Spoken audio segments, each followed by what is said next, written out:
Bismillahirrahmanirrahim. Assalamualaikum warahmatullahi wabarakatuh. Perkenalkan, nama saya Abdul Aziz dan teman saya Muhammad Selamat. Kami di sini akan menjelaskan paper tentang penyebab tenaga migran. Kita langsung ke abstraknya saja. Abstrak. Bekerja di luar negeri merupakan salah satu cara untuk mendapatkan penghasilan yang lebih besar dan mengumpulkan modal finansial untuk berwirausaha di daerah asal migran. Pada kenyataannya, banyak tenaga kerja migran Indonesia yang telah pulang ke daerah asal memutuskan untuk bermigrasi kembali, baik ke negara tempat bekerja sebelumnya maupun ke negara tujuan yang baru. Tulisan ini bertujuan untuk mengkaji faktor-faktor penyebab terjadinya migrasi berulang oleh mantan tenaga kerja internasional. Studi ini menggunakan data kuantitatif dan kualitatif pada penelitian di Desa Sukorejo Wetan, Kabupaten Tulungagung, salah satu desa pengirim tenaga migran Indonesia. Data kuantitatif diperoleh melalui survei pada rumah tangga terpilih. Sementara data kualitatif dikumpulkan melalui wawancara mendalam (FGD, Focus Group Education) dan observasi. Hasil analisis menunjukkan 4 faktor dominan yang menyebabkan terjadinya migrasi tenaga kerja internasional secara berulang, yaitu yang pertama, penghasilan selama bekerja di luar negeri yang dikirim ke daerah asal hanya cukup untuk kebutuhan konsumsi. Yang kedua, mantan tenaga kerja internasional sulit beradaptasi dengan kondisi ketenaga kerjaan di daerah asal, terutama keterbatasan kesempatan kerja dan upah yang rendah. Yang ketiga, keterbatasan maupun berwirausaha. Dan keempat, keberadaan jaringan sosial yang mendukung terjadinya migrasi berulang. Bab pertama, pendahuluan. Latar belakang migrasi. Perburuan telah menarik perhatian kalangan internasional dalam 2 dekade terakhir ini. Satu, sifat migrasi yang transnasional memberikan tantangan berbeda bagi negara tujuan dan negara pengirim. Yang kedua, hal tersebut disebabkan karena negara tujuan harus menyeimbangkan kebutuhan domestik dan pasar tenaga kerja berdasarkan pandangan dan kebutuhan rakyat mereka. Sedang negara pengirim perlu mengatur kebijakan pengiriman agar hak-hak buruh migran dapat dilindungi. Yang ketiga, bermigrasi berarti pindah ke tempat lain.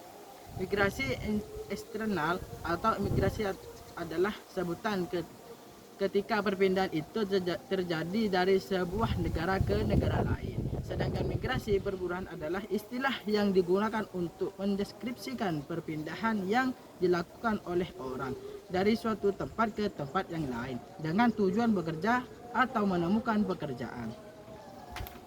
Rumusan masalah. Wilfrida Soik merupakan gambaran dari ratusan jumlah pelanggaran yang terjadi terhadap buruh migran perempuan Indonesia di Malaysia, baik pada masa pengiriman maupun pada masa penempatan.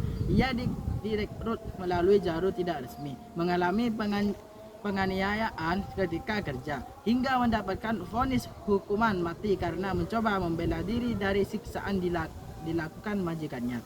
Kasus yang dialami oleh Wilfrida kemudian melahirkan kepedulian Migran Care untuk menegakkan keadilan pada kasus pelanggaran yang dialaminya. Dalam mengupayakan keadilan bagi Wilfrida, perjalanan advokasi yang panjang telah dilakukan oleh Migran Care selama hampir dari 5 tahun. Tujuan dari penelitian ini adalah untuk mengetahui strategi Migran Care dalam mengadopsi buruh migran perempuan Indonesia yang bekerja di Malaysia pada kasus Wilfrida Soik. Manfaat penelitiannya. Penelitian ini diharapkan dapat bermanfaat secara praktis bagi mahasiswa, dosen, masyarakat, dan peneliti untuk menambah pengetahuan mengenai strategi Migran Care dalam mengadopsikan buruh migran perempuan Indonesia di Malaysia. Penelitian mengenai strategi ini selanjutnya diharapkan dapat memberi sumbangan berupa saran atau masukan kepada pemangku kepentingan yang fokus pada isu buruh migran untuk dapat memberikan perlindungan maksimal bagi buruh migran yang bekerja di luar negeri, terutama Malaysia. Selain itu, secara akademis, penelitian ini diharapkan dapat menambah referensi kepustakaan ilmu hubungan internasional, khususnya pada kajian strategi NGO yang bergerak dalam isu perlindungan buruh migran dalam mengadopsikan buruh migran perempuan Indonesia yang bekerja di Malaysia. Selanjutnya pembahasan yang akan dijelaskan oleh Moh Selamat. Bismillahirrahmanirrahim. Bab 2, pembahasan.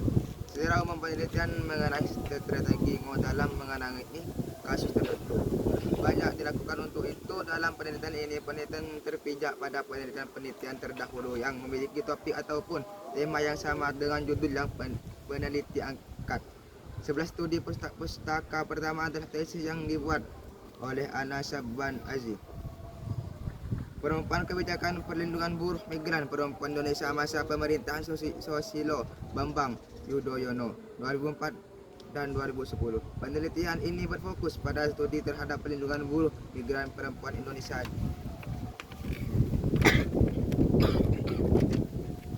di hambatan dalam implementasi kebijakan perlindungan terhadap buruh migran perempuan yang banyak bekerja sektor informasi, yaitu 1. Koordinasi antara departemen dalam pemerintahan SBY.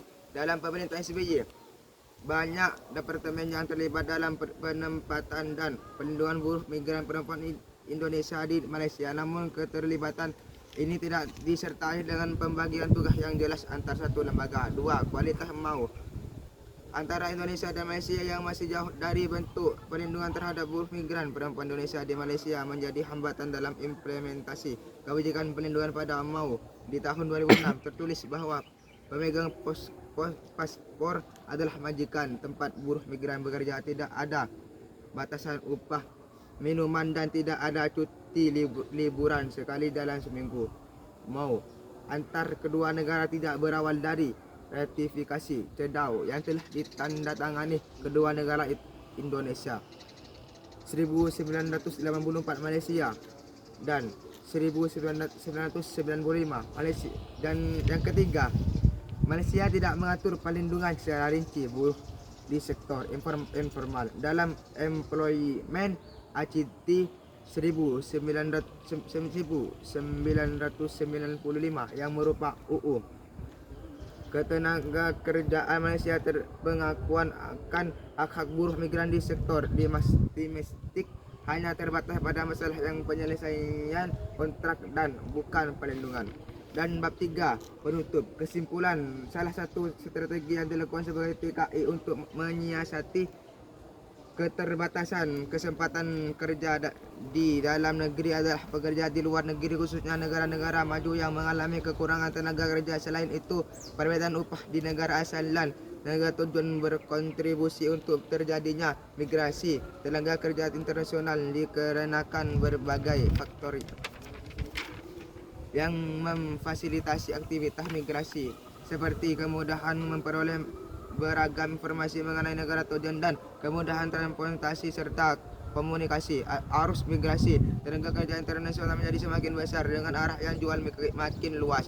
Fenomena migrasi internasional yang terjadi di antara tenaga kerja migran asal Indonesia mengonfirmasi teori-teori yang telah dikemukakan oleh banyak ahli.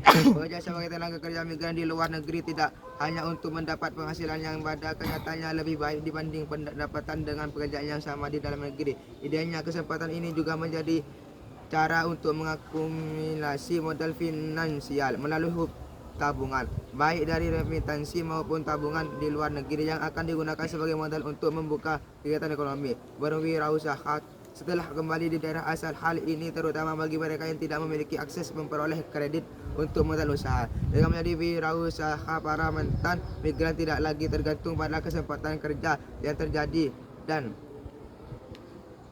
yang tersedia, dan bahkan bisa menciptakan kesempatan kerja di daerah asal.